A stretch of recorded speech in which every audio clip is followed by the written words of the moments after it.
Designing for millions of people is a very humbling process. I am Ian Spalter, and I'm the head of design at Instagram.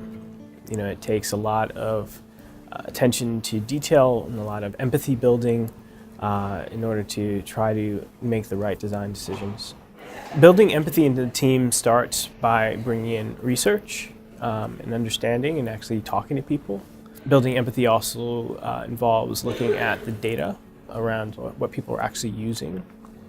I think those are the two pieces that we use. So my career actually goes across a few different industries. Came in handy when redesigning an app icon. I worked in the agency world for about 6 to 8 years of my career, doing work that was product-oriented but not in-house, still out-of-house. So that's where I did a lot of the Nike Plus work. And then I decided that I really wanted to work on product, particularly software.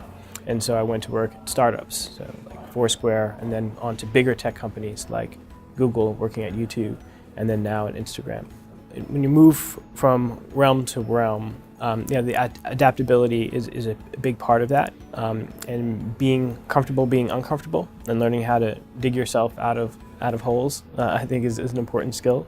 And then figure out what skills you can leverage from one place to the other. You know, what things did I learn in an agency environment that would apply to some of the things that I needed to work on in a non-agency environment or in-house, for instance. But in your early design career, you're just thinking about the craft of design. You're trying to make things that look good, you know, or that solve the problem.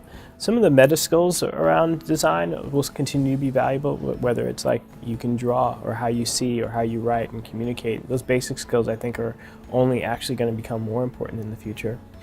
And so at some point you do start to level up as you take on bigger leadership roles, and that's when taking in more of that broader business context starts to really matter. And I think that's the key thing, is to think about what is the outcome that the business is looking to achieve, and then thinking about what tools does design offer to help get to that in order to have an increased impact on the products that get made and the experiences that get made. And then I think that designers need to think about not just one particular frozen moment in time, but a whole life cycle of events, and continue to kind of stay hungry and for new challenges.